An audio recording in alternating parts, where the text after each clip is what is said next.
And as you heard, Cameroon football stepped into a new era this Wednesday, May 13, 2026, as the Cameroon Football Federation FECAFOOT officially inaugurated its permanent headquarters in the Ouada neighborhood here in Yaoundé. The ceremony marked the realization of a long-held ambition to give the country's football governance a modern centralized home. The ribbon cutting was done by the Prime Minister Chief Dr. Joseph Dion Ngute, personal representative of President Paul Biya. Bertrand Tita and Madoshe Kwiate attended the inauguration ceremony and put together the following report.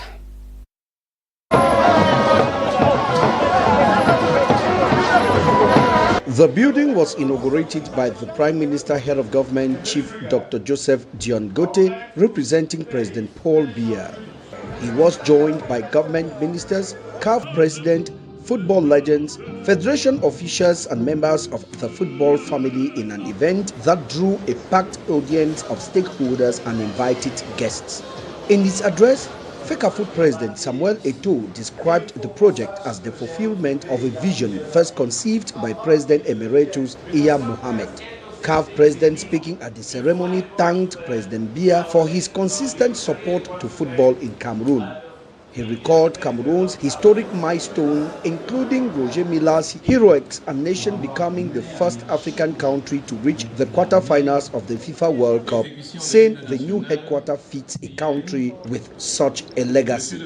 On behalf of the 54 countries in Africa, whose member associations are part of CAF, to express our deep gratitude to President Paul Biya for his support, the enormous support of President Paul Biya, of the government and Prime Minister Ngute. Thank you so very much. Thank you very much. The national team of Cameroon was the first team to take us to the quarterfinals, and we believe if England did not score those penalties, we were going to win.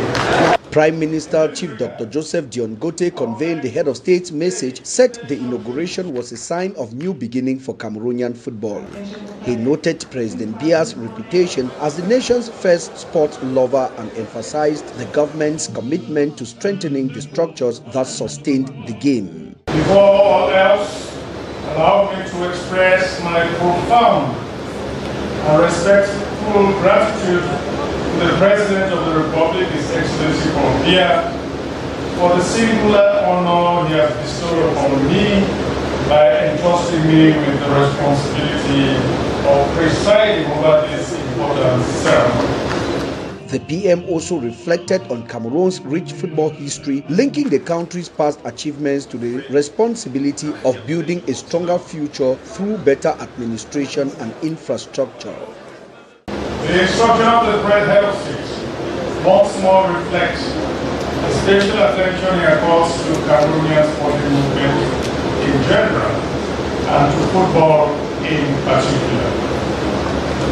In this regard, I would like to pay special tribute to the presence amongst us of the President of the Confederation of the Football, Dr. Mosete. Your presence here is eloquent testimony to the esteem and the confidence that the governing body of African football places in FECAFOOT and in the future of Cameroonian football. The highlight of the ceremony was the cutting of the ribbon by the Prime Minister, formally opening the building to FECAFOOT staff and guests. Officials and dignitaries were then taken on a guided tour of the offices, conference rooms and administrative facilities. With the new headquarters now operational, FECAFOOT leaders expressed hope that improved working condition and centralization will translate into better organization, faster decision-making and stronger results for national teams and local football.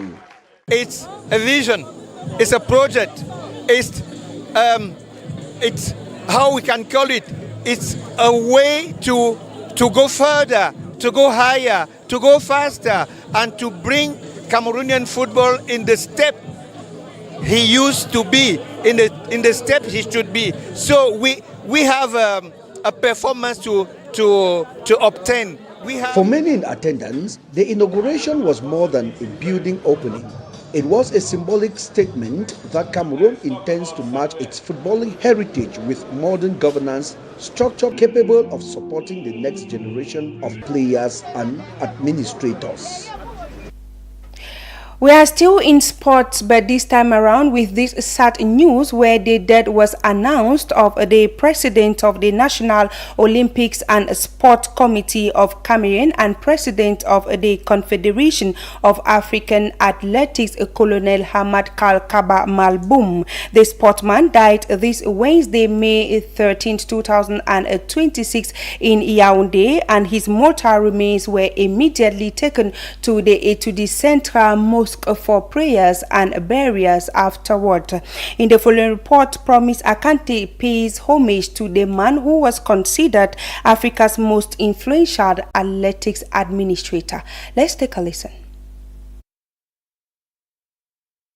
A member of the Board of Directors of the National Sports Office from 1976 to 1983 and head of the International Military Sports Council from 2010 to 2014, Colonel Hamad Kalkaba Malboum was the founder and organizer of the Mount Cameroon Race of Hope from 1996 till date. From 2001 to the present, he has been head of the National Olympic and Sports Committee, and from 2003 till present, head of the Confederation of African Athletics, CAA. As an international athlete from 1970 to 1974, he was a member of Cameroon's 4x100 meters relay team and also competed in the 100 meters, 200 meters, and long jump. He was highly influential in developing national sports federations in Cameroon, founding the country's baseball and softball federations in 1992 and leading the handball and athletics bodies. Away from his sports career, he joined the army in 1969. In 1972, he graduated from the military school in Yaoundé and became an officer.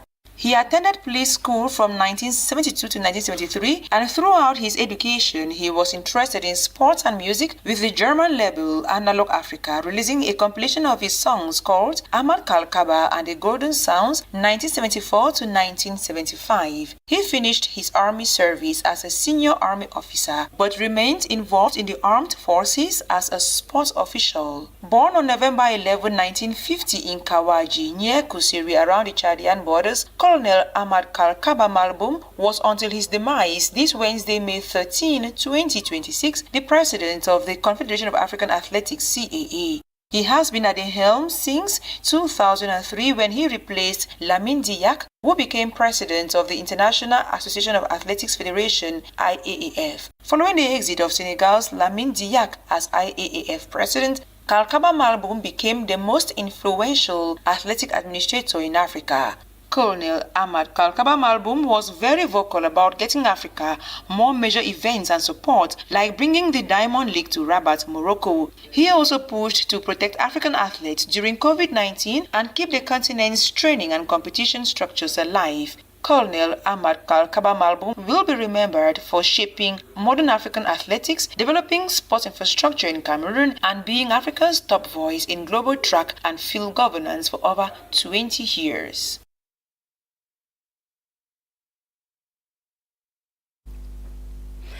And may his soul rest in peace. Let's now talk something else in education, where a delegation from the Alma College in Quebec have this May 13, 2026 arrived the African Genesis Hospital Health Center in Cameroon to lay the groundwork for a nursing partnership that would connect Canadian students. The visit focused on exchanging teaching methods, comparing realities of the nursing profession, and developing internship opportunities that benefit both Cameroonians and Quebec students.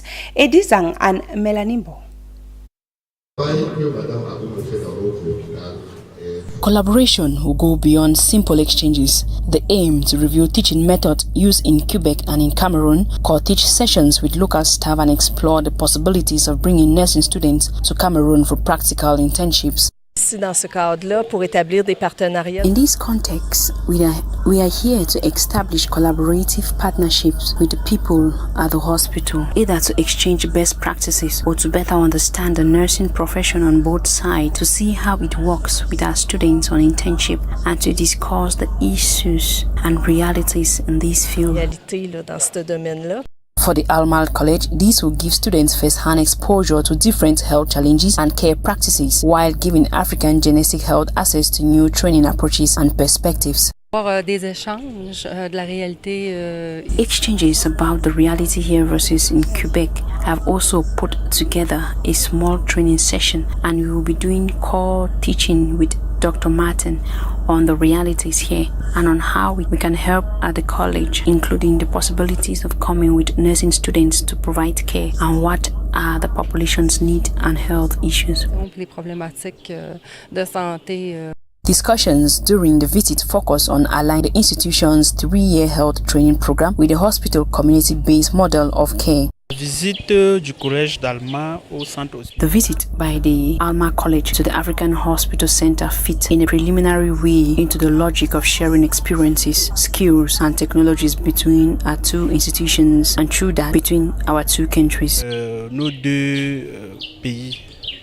Both sides agreed that with today's technology and shared commitment, there are clear opportunities to maximize collaboration. Nous avons prévu faire d'abord une visite. We have planned to start with a visit so they can discover what the African Hospital Center really is, what it has in terms of technical platforms and competent human resources, and we are planning to go through all our partner health facilities with the Alma College so they can see which facilities collaborate with us. Formation sanitaire qui collabore avec nous. The delegation also expressed interest in continuing the project remotely, ensuring that learning and support could continue even after the visit.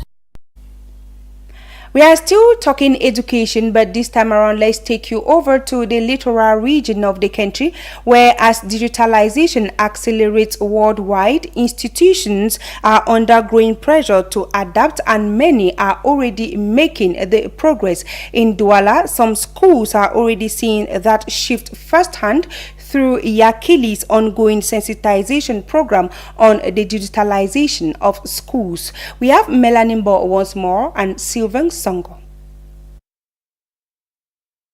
The two-day meeting in Douala brought together teachers, education experts, and sponsors to discuss the practical benefits of integrating technology into classrooms. The sessions focus on equipping educators with the knowledge and confidence to move beyond traditional methods and embrace digital tools that can improve teaching and learning outcomes. Digitalization, with the way that I've explained it, is really going to make learning fun for the pupils. You know, when they learn by seeing, it really remains in them and they are going to really enjoy it. As for the part of the teachers, it's going to reduce the heavy workload teachers have, like preparing lessons, preparing summary notes. The digitalized system is just going to summarize it all. Since they said there are websites that lessons have been prepared, summary notes have been prepared, our teachers just need to visit it, you go through it, you deliver to the pupils. Participants expressed strong interest in the initiative, noting that digitalization is no longer optional if schools want to remain relevant and competitive. We entered into a partnership with SEDUC last year, 2025, and one of the things that SEDUC actually put a lot of emphasis was the fact that the digitalization process is supposed to start from the teachers and not from the students. And together we launched the Yakili Teacher Training Program, which is the first step to digitalization. Training these teachers to be able to know how to use digital tools in classroom is the first part, which is what we're actually doing. We actually ran a pilot for 7 months at the beginning of the 2025-2026 academic year. And during this pilot, we equipped 40 classrooms, trained 590 teachers, and connected 7,800 students. The pilot was very successful, which led us to the first Founder Lab that happened in Yaoundé in March. And this one that we are doing today in Douala is the second phase of the Founder Lab, where we are bringing the results of the pilot to these schools so that they can see that Yakili is here to support them in the process of digitalization. Yakili's program is part of a broader partnership with SADEL that has been active since the beginning of the year. Together, the organizations have made measurable progress in the grounds. 40 class for digital learning, 590 students have received direct training in digital skills, and 890 students have been sensitized on the importance and use of technology in education. The infrastructure and training components are designed to work together. We entered into a partnership with the Syndicate of Private Schools in Cameroon, and the syndicate brought together the Direction Générale d'Impôts and Commune Urbaine de Douala. Now, the DGI is coming to educate school founders on the fiscal policy which the state is actually implementing for the private school sector. And the CUD, Commune Urbaine de Douala, is here to educate schools on the environmental hygiene that is supposed to be in their schools so that everybody, toes the line for the next academic year. The meeting marked another step in its effort to close the digital gap in Cameroon schools, with demand growing and participants already signaling readiness to act. The organization says it will continue scaling its sensitization and training activities in the coming months. The goal is clear: give more students and teachers the tools and skills they need to thrive in the digital future.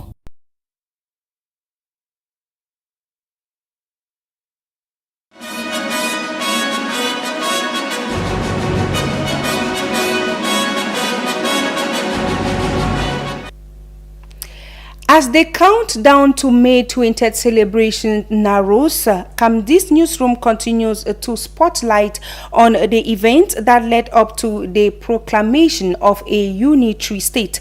In continuation of our series on the historical fact of this day, our staff lady Promise Akante and Freddy Esomo spoke with Professor Joel Beyolo, a historian. Let's take a listen to them in the following report.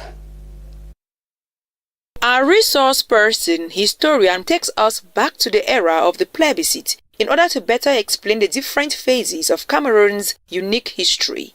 The option was to achieve the independence by joining the Republic of Cameroon or by joining the Federal Republic of Nigeria. And it is the question which was asked at the plebiscite of the 11th February 1961. The northern parts of the British Cameroon chose to achieve its independence by joining Nigeria, and the southern Cameroon decided to achieve the independence by joining the Republic of Cameroon. And then, on the 1st of September 1961, there were a federal constitution, and Article 1 of that constitution says clearly that the federal state of Cameroon will be established the 1st of October of 1961. By that time, Cameroon became a federal state. History therefore has it that the manipulation of the fate of southern Cameroons dates back to the days of President Amadou Ahidjo, who, through political twists, intercepted the course of history. Notwithstanding, the 20th of May 1972 remains engraved in the pages of Cameroon's history. And then President Ahidjo decided within the Federal Assembly to create just one parliamentary group inside of two. And then in 1972, the 20th May, President Ahidjo decided to organize a referendum, and the question was to know if Cameroonians choose to move from the federal state to an unified state. The majority of Cameroonians choose to move from the federal state to an unified state. And it is why the 20th May become the Unity Day of our country. As Cameroonians prepare to celebrate their National Day come May 20th, certain historical facts remain unclear, with wishes that remain wishes so far, and historians still expressing concerns. And I want to emphasize that at that date was a institutional unity which become the point of the beginning of a joint politic to call all Cameroonians to be unified. Knowing that some Cameroonians are in Nigeria while some Cameroonians who are in Cameroon do not feel like being at home as national unity is being celebrated is the other side of our country's history.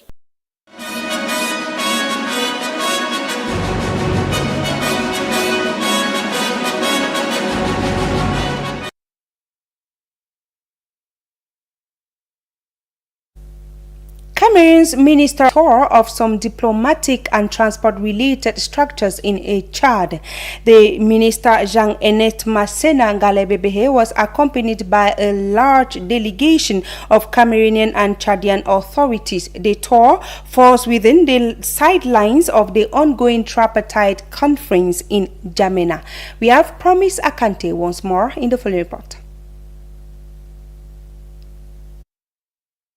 The Office of the Port Authority of Douala in N'Djamena, Chad, promotes the image of the port, publicizes its services and assists stakeholders in the logistics chain like freight forwarders, carriers, and customs agents. These roles were explained to the Minister of Transport as he paid a courtesy visit to the port's office in N'Djamena. Established in December 2016, the office acts as the Port of Douala-Bonabéri's representative body in Chad to consolidate the port's position as a key hub in the heart of the Gulf of Guinea through active market monitoring and quarterly consultation meetings with local partners. Accompanied by the Cameroonian ambassador to Chad, the Chadian Minister of Transport and the directors of the CNCC, the Council of Shippers of Chad, and those of the port authorities of Douala and Kribi, Minister Jean-Ernest Masséna Ngalé-Bébéhé also made a stopover at the CNCC community in Kuseri. Inaugurated in 2023, this strategic facility aims to facilitate cross-border trade, directly contributing to improving the security of goods and the resting conditions of drivers plying the Cameroon-Chad highway. The site comprises a secure car park, an administrative block dedicated to issuing the electronic cargo tracking slip. These visits that fall on the sidelines of the ongoing Cameroon Central African Republic Chad Tripartite Conference in N'Djamena were punctuated by a courtesy visit to His Excellency Mohamed Sani Tanimo, Cameroon's ambassador to Chad, who used the opportunity to present the building to host the embassy in the near future, and another visit to the Divisional Delegate of Transport for Logon and Shari. Cameroon thus reaffirms her commitment to strengthening economic integration with Chad and the Central African Republic.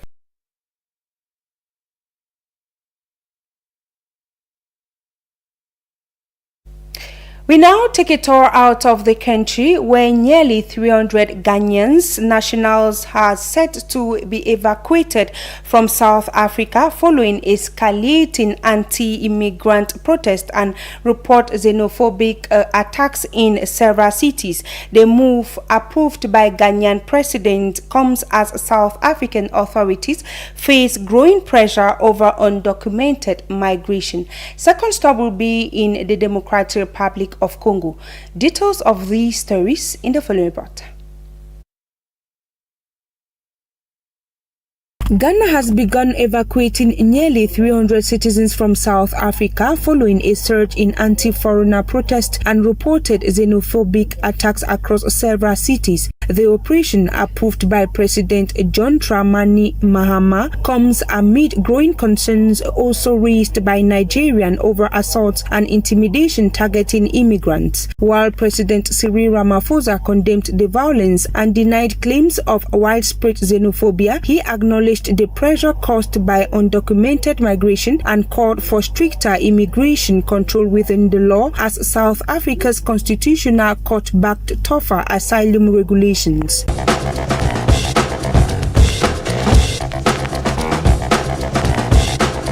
fresh controversy continues to shake South Africa's police leadership as suspended police chief Fanny Masemola appeared before the Pretoria Magistrates Court alongside alleged crime boss Vusimuzi Kat Matlala and several others over a multi-million-dollar health services contract linked to corruption allegations. Prosecutors revealed that new evidence had emerged in the case involving fraud, money laundering and violations of public finance laws, leading to a postponement until June 26th for further investigations, while Masemola, who remains on bail, insists he is innocent and claims there may be a hidden agenda behind the charges.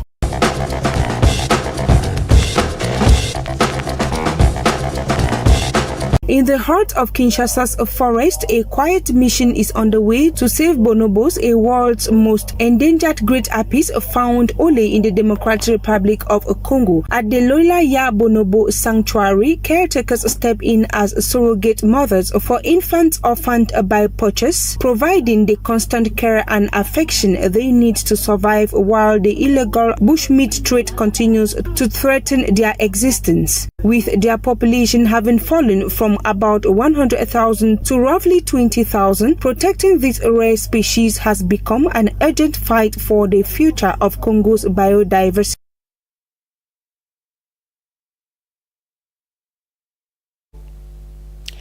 Ladies and gentlemen, we have come to the end of our news over Camdis television. It was a pleasure staying with you. Do enjoy the rest of the evening in the company of interesting programs over the Republican channel. Thanks for watching.